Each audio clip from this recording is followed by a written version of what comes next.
And welcome back, folks. Well, let's head back inside and check out the library. Excuse me. The shelves were overburdened, massive books, which all appeared to be older than anything Locklear could imagine. Most of the works in this section appears to be concerned with theology or philosophy, not as well versed in the history of the gods as he would like. He reached for a less intimidating-looking volume and began to read. Having expected by the title to find a book about Dala, the protector goddess, he was surprised to find that within seemed to be a registry of the names of people who regularly attend service at the temple. Also included was a special page which seemed to be a proclamation made by the priest of the Temple of Dala. Henceforth let it be claimed. Blessed of Dala be the daughters of Flendel Halfgate, so named Thea, Andrea, Jenna, Sarah, Kira, and Larissa, who in good mercy hath been right early and true to the goddess, having provided much-needed leather, goods, grain, and entertainment for the woefully poor in their hour of need. From this day in the 2nd year of the reign of the good King Lion the First, forever shall your issue be watched over by the fortress of the goddess. I don't think there's anything really important in here, but let's still check everything out. Gorath smiled, pleased to find something in the vault which appealed to his interest. He thumbed through a book which apparently had something to do with combat techniques. Gorath scoffed as he began to read, realizing the author had little or no idea about the actuality of fighting hand-to-hand. Disgusted with it, he shoved the work summarily back into the slot from which he had pulled it. Examining the shelf full of volumes, he muttered to himself, "There must be another book here more helpful than that one." Probably not, Gorath. Owen scowled. The books arrayed before him all concerned theories of finance, a subject which his father had long ago exhaustively bored him with. While he thought he would never again be interested in the subject, he found himself reaching for one of the volumes. A pitiful remnant of what was once a wonderfully scribed book. Numerous pages appeared to have been ripped out whole, leaving only the ragged remains at the edges. Disheartened, Locklear glanced quickly at what was now the top page before closing and returning it to the shelf. Locklear? I thought Owen was looking at it. Oh. Many make the mistake of believing that a general goods store will offer the best prices on jewels. In practice, it is by far better to sell to a store which has emeralds, diamonds, and rubies on display. Yeah. Actually, it is Owen. So why is Locklear reading it? Huh.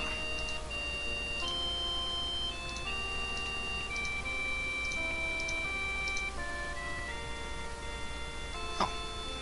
There are multiple books in each thing, apparently. The book was permeated with darkness of mood which seemed to surround Lynn's Kragra, the goddess of death. Surprisingly enough, the book suggested the bodies of the dead should be burned rather than buried, as the body was no longer of any importance after death. Of primary interest was a short passage near the end of the book. Once wounded so that ye may nearly touch the face of the goddess of death, thou shalt be suspended in deathless state until it is deemed either thou time hath come to enter the halls of the dead, or thou has yet more to do among the world of the living. In such a condition, ye shall find great weakness in a slowness of healing, which may only be healed of a priest or by rest most prolonged. Yeah, that's basically saying if you are at near-death state, 100%, you can only be healed by priest or sleeping for hours and hours and hours. Healer's journal littered the shelf. By far the most extensive collection within Sarth, impressive stacks of books. Locklear felt a little intimidated. Unsure what titles or names would be of the most use to him, he picked a book at random and began to read. Quickly he felt himself drawn into the book, apparently a journal, which was kept by a healer who had traveled with one of the larger military companies of Bordon. While it actually dealt very little with the actual practice of healing, it did have a few useful bits of information.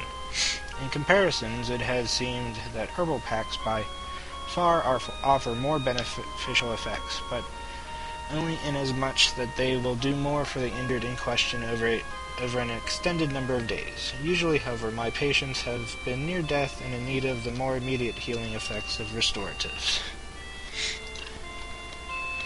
And we'll just read this one. The books concerned magic. Snatching the closest volume at hand, Owen began scanning the pages, hoping to find a grimoire of spells from which he could learn. Flipping pages, he was nearly oblivious to the priest who marched down the aisle and snatched the volume from his hands, politely replacing it from where it had come. "These books are restricted," the priest said sternly. "Long ago we learned the wisdom of making sure an initiate has some training before embarking on reading our magical themas." "I've had some training," Owen began, but was silenced by a hard look from the priest. "You are more than welcome to visit our other collections, but this is restricted," the priest said, his tone indicative that he would tolerate no argument. "I am sorry." Well, that's no help to us at all. Alright, we're done with Sarth for now.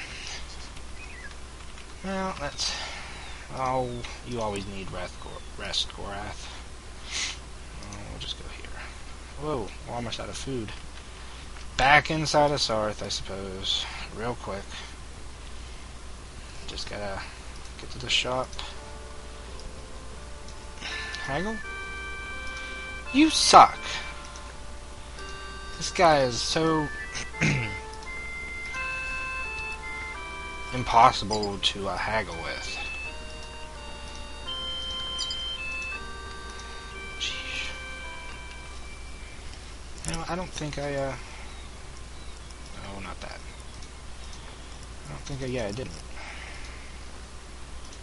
We now know Sky Fire, I think is what it's called. We'll head this way. It's over here. Anything?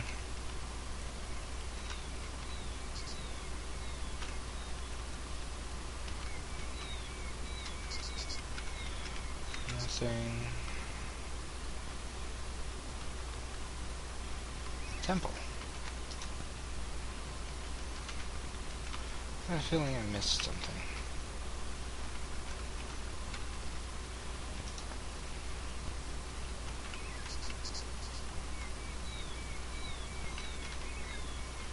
Ah, I knew I did. Oh no, a trap.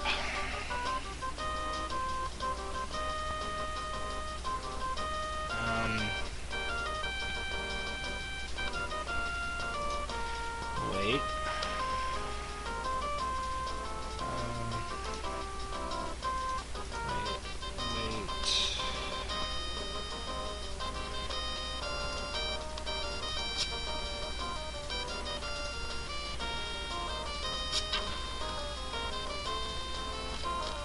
Ha! Easy.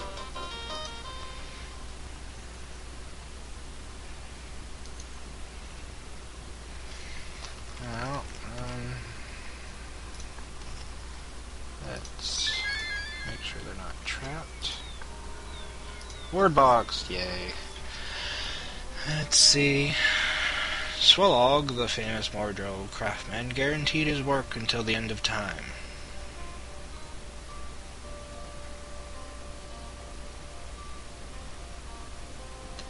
What?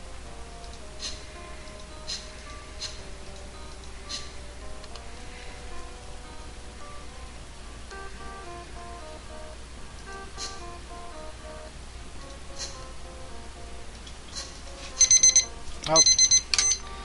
Time is up. Let's save here.